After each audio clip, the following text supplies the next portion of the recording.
10장. 친구 여러분, 참으로 내가 원하는 것은 이스라엘이 가장 선한 것, 곧 구원을 얻는 것입니다. 나는 온 마음으로 그것을 원하며 늘 그것을 위해 하나님께 기도드립니다. 나는 하나님에 대한 유대인의 열정이 참 대단하다는 사실을 기꺼이 인정합니다. 그러나 문제는 그들의 모든 일이 본말이 전도되어 있다는 것입니다. 모든 것을 바로 세우는 이 구원의 일은 하나님이 하시는 사업이며 그것도 대단히 번창하고 있는 사업이라는 사실을 그들은 깨닫지 못하고 있습니다. 그래서 그들은 길거리 바로 맞은편에 자신들의 구원 판매점을 차려놓고 요란스럽게 자신들의 물건을 팔고 있습니다. 오랜 시간 동안 하나님을 하나님에 걸맞게 대해드리지 않고 자기들 멋대로 다루어 온 결과 이제 그들은 더는 내놓을 것이 없게 되었습니다.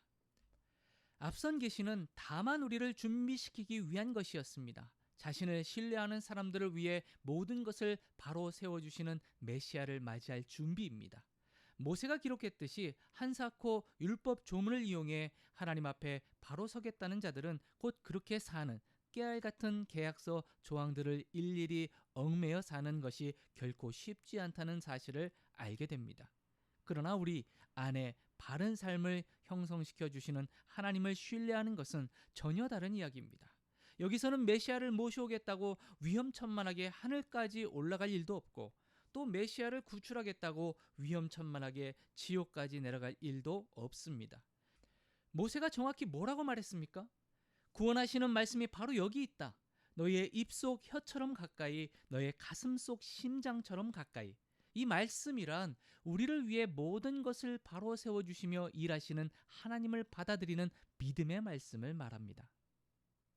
우리가 전하는 메시지의 핵심이 바로 이것입니다. 하나님을 받아들이며 예수가 나의 주님이시다 라고 말하십시오. 예수를 죽은 자들 가운데서 살려내실 때 하셨던 일을 지금 우리 안에서도 행하고 계신 하나님의 일을 마음과 몸을 다해 받아들이십시오. 그렇습니다. 바로 그것입니다. 이는 여러분이 무엇인가 해내는 것이 아닙니다. 여러분은 그저 하나님을 소리내어 부를 뿐입니다. 그분께서 여러분을 위해 일하실 것을 신뢰하면서 말입니다. 이것이 바로 구원입니다. 여러분은 전 존재를 기울여 모든 것을 바로 세워주시는 하나님을 받아들이며 큰 소리로 외칩니다. 하나님께서 그분과 나 사이 모든 것을 바로 세워주셨다. 성경도 우리에게 확신을 심어줍니다. 마음과 목숨을 다해 하나님을 신뢰하는 사람들은 결코 후회하는 법이 없다. 이는 우리의 종교적 배경에는 아무 상관이 없는 일입니다. 우리 모두에게 동일하신 하나님께서 소리쳐 도움을 청하는 모든 사람들에게 믿을 수 없을 만큼 동일하게 풍성히 베풀어 주십니다. 하나님 도와주세요 하고 외치는 사람은 누구나 도움을 얻습니다. 하지만 누구를 신뢰해야 하는지 모른다면 어떻게 도움을 청할 수 있겠습니까? 신뢰할 수 있는 그분에 대해 들어보지 못했다면 어떻게 그분을 신뢰할 수 있겠습니까?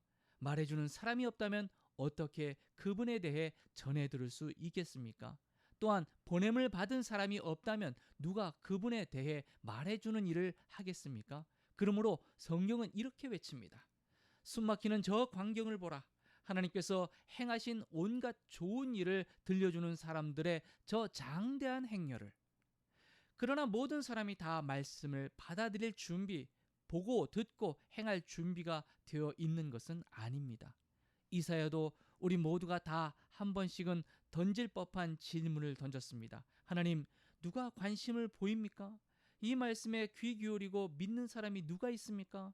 중요한 것은 이것입니다. 신뢰할 수 있으려면 먼저 귀 기울여 들어야 합니다. 그러나 귀 기울여 들을 것이 있으려면 먼저 그리스도의 말씀이 전해져야 합니다. 그러나 이스라엘의 경우는 지금 일어나고 있는 일에 대해 듣고 깨달을 수 있는 기회가 정말 충분히 있지 않았던가요? 전하는 사람들의 목소리가 온 세상에 울려 퍼졌고 그들의 메시지가 땅의 칠대양에까지 미쳤다.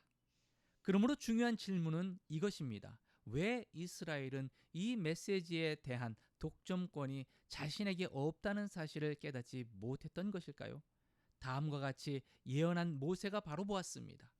여러분은 하나님께서 여러분이 낮추어 보는 사람들, 이방인들에게 다가가시는 것을 보게 될 것이고 질투심에 미칠 것입니다. 여러분은 하나님께서 여러분이 종교적으로 하등하다고 여기는 사람들에게 다가가시는 것을 보게 될 것이고 우라가 치밀 것입니다. 이사야는 담대하게 하나님의 말씀을 이렇게 전합니다. 나를 찾지도 않던 사람들이 나를 만났고 받아들였다. 나 또한 나에게 대해 묻지도 않았던 사람들을 만났고 받아들였다. 그리고는 분명히 고발로 마무리 짓습니다. 날이면 날마다 나는 두 팔 벌려 이스라엘을 불렀건만 이런 수고에도 내게 돌아온 것은 냉대와 차가운 시선뿐이었다. 11장. 그렇다면 하나님께서 이제 이스라엘이라면 넌더리가 나서 그들과 아예 절교하시려 한다는 말입니까? 그렇지 않습니다. 기억하십시오. 지금 이런 이야기를 쓰고 있는 나 역시 이스라엘 사람으로서 베냐민 지파 출신이며 아브라함의 후손입니다. 이보다 더 확실한 셈족 혈통을 본 적 있습니까? 우리는 절교 이야기를 하려는 것이 아닙니다. 하나님은 쉽게 이스라엘에게서 손을 떼어 버리실 수 없습니다. 그동안 이스라엘과 너무 오랫동안 관계를 맺어오셨고 투자하신 것이 너무 많습니다. 이런 이스라엘을 두고 엘리야가 몹시 괴로워하며 기도 가운데 외쳤던 것을 기억하십니까? 하나님, 그들이 주님의 예언자들을 죽였고 주님의 제단을 짓밟았습니다. 저만 홀로 남았는데 이제 그들이 저의 뒤를 쫓고 있습니다. 하나님의 대답이 무엇이었는지 기억하십니까? 내게는 아직 무릎 꿇지 않은 7,000명이 있다. 끝까지 충성을 다하고 있는 7,000명이 있다. 오늘날도 마찬가지입니다. 지금도 치열한 모습으로 충성을 다하는 소수가 남아 있습니다. 많지 않은 수일 것입니다. 하지만 여러분이 생각하는 것보다 많은 수일 것입니다. 그들이 그처럼 버티고 있는 것은 무언가 얻을 것이 있어서가 아닙니다. 그들은 다만 자신을 택해 주신 하나님의 은혜와 목적에 대해 확신하고 있기 때문입니다. 그들이 그저 눈앞의 사욕만을 생각했더라면 이미 오래전에 포기하고 물러났을 것입니다. 결국 어떻게 되었습니까? 이스라엘이 자신의 사욕을 도모하며 자기 힘으로 하나님 앞에 서려고 했을 때 이스라엘은 성공하지 못했습니다. 하나님께 택함을 받은 사람들은 하나님께서 그들을 통해 그들의 뜻을 도모하시도록 했던 사람들이었습니다. 그들은 그분께 정당성을 인정받았습니다. 사욕을 도모한 이스라엘은 하나님을 향해 바위처럼 굳어버렸습니다. 여기에 대해 모세와 이사야도 이렇게 평했습니다. 싸움질 좋아하고 자기중심적인 그들에게 넌더리가 나신 하나님은 그들을 눈멀고 귀먹게 하셨고 그들로 그들 자신 안에 갇히게 하셨는데 그들은 지금까지도 계속 그렇게 갇혀있다. 다윗도 그런 사람들에 대해 몹시 불편한 마음을 드러냈습니다. 그들이 그렇게 자기 뱃속만 채우며 먹다가 탈이 나버렸으면 그렇게 자기 입속만 차리며 가다가 다리가 부러졌으면 좋겠습니다. 그들이 그렇게 자기만 쳐다보다가 눈이 멀어버리기를 그렇게 신행사를 하다가 궤양에 걸려버렸으면 좋겠습니다. 이런 질문이 나올 수 있습니다. 그렇다면 이제 그들은 완전히 끝난 것인가? 영원히 나가버린 것인가? 답은 분명합니다. 결코 그렇지 않습니다. 아이러니하게도 그들이 퇴장하면서 열고 나간 문으로 이방인들이 입장할 수 있게 되었습니다. 그런데 여러분도 아시는 것처럼 지금 유대인들은 자신들이 무언가 좋은 것을 제 발로 차버리고 나가버린 것이 아닌가 하는 의구심을 갖기 시작했습니다. 한번 상상해 보십시오. 그들이 나가버린 것은 온 세상에 걸쳐 이방인들이 하나님 나라로 몰려 들어오는 일을 촉발시켰다면 그 유대인들이 다시 돌아올 때는 그 효과가 과연 어떠하겠습니까? 그 귀향이 무엇을 가져올지 상상해 보십시오. 그러나 그들에 대한 이야기는 여기서 그만하려고 합니다. 지금 나의 관심사는 바로 여러분, 곧 이방인들이기 때문입니다. 나는 이방인이라고 하는 여러분에 대해 특별한 사명을 받은 사람입니다. 나는 이 사실을 나의 동족인 이스라엘 사람들 가운데 있을 때 최대한 자랑하며 강조하곤 합니다. 나는 그들이 지금 스스로 놓치고 있는 것을 깨닫게 되고 하나님께서 하고 계신 일에 동참하려는 마음을 품게 되기를 바라기 때문입니다. 그들이 떨어져 나간 일로 인해 지금 이처럼 온 세상에 걸쳐 하나 되는 일이 시작되었다면 그들이 다시 돌아올 때에는 더 큰 일이 촉발될 것입니다. 엄청난 귀향이 있을 것입니다. 이렇게 유대인들이 저지른 일이 그들로서는 잘못된 일이었지만 여러분에게는 좋은 일이 되었다면 그들이 그 일을 바로잡을 때는 과연 어떻게 될지 생각해 보십시오.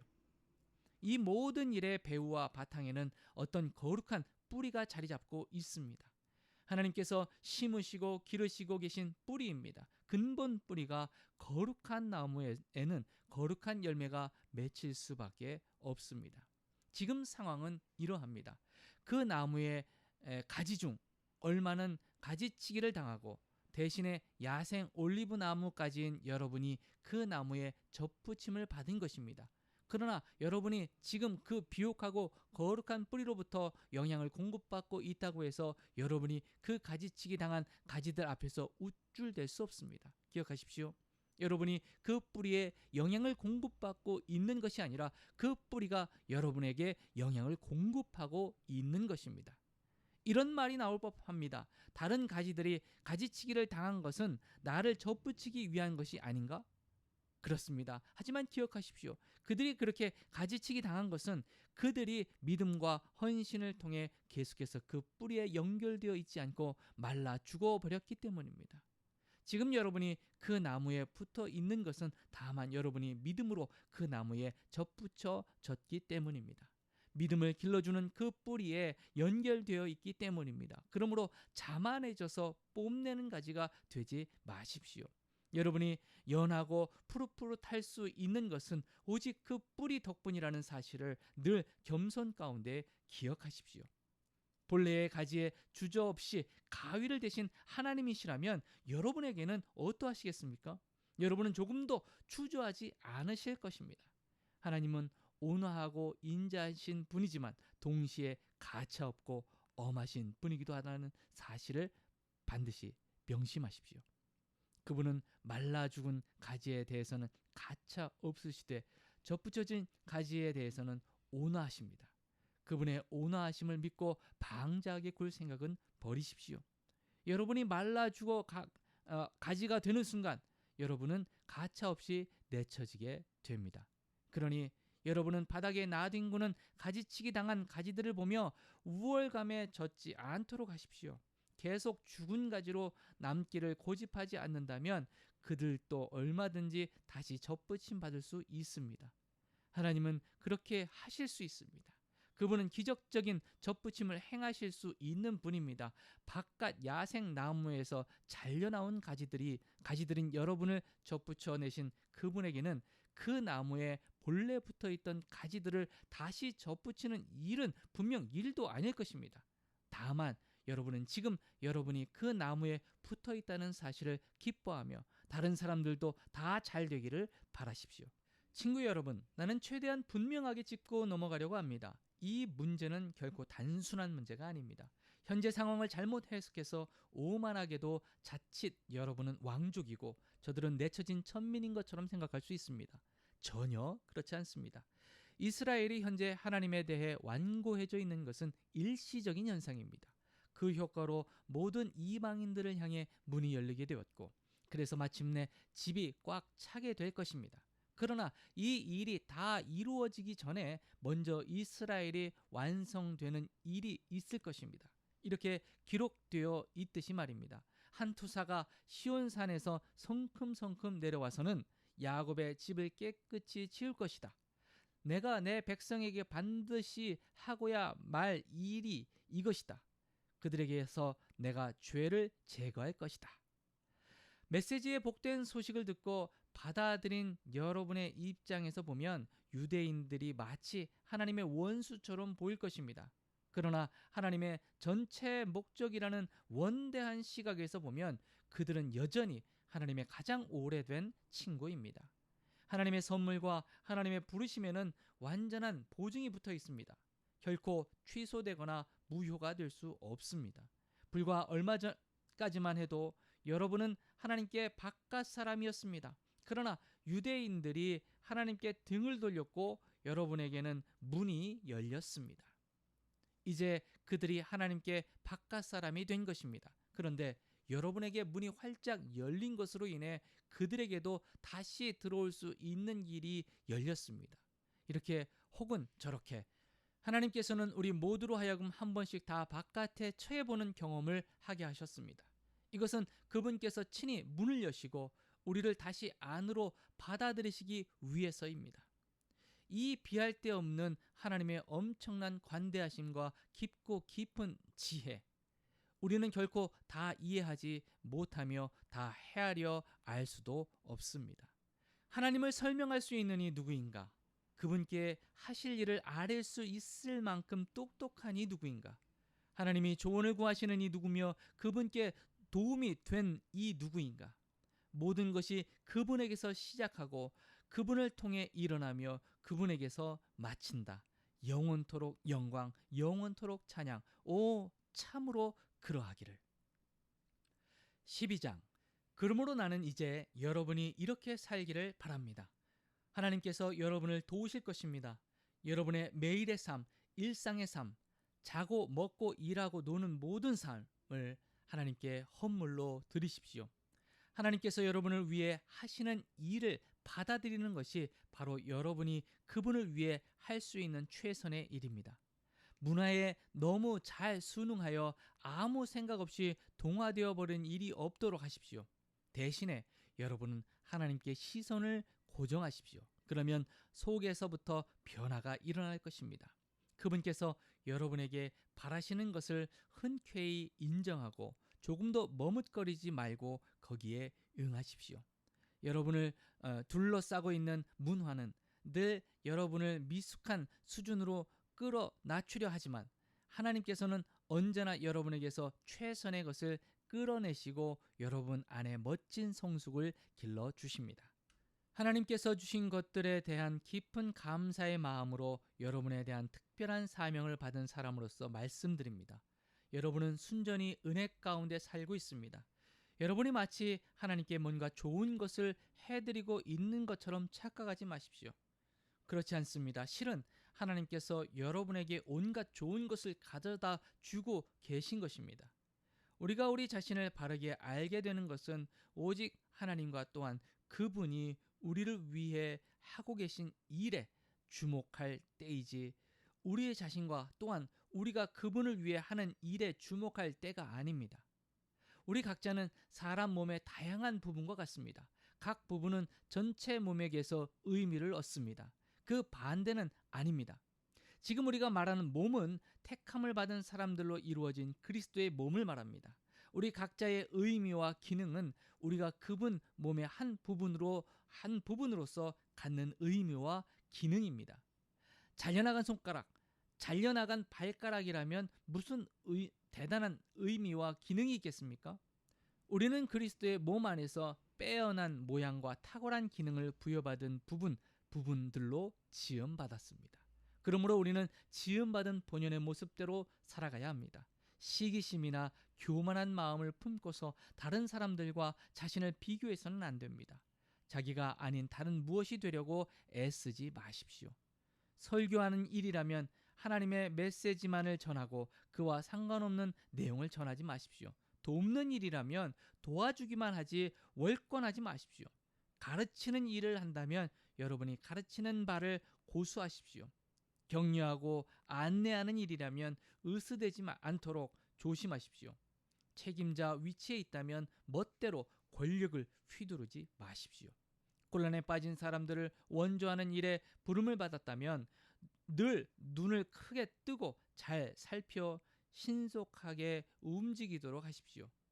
불우한 사람들과 더불어 일하는 사람이라면 그들 때문에 화를 내거나 우울해하지 않도록 하십시오. 늘 얼굴에 미소를 띠고 일하십시오.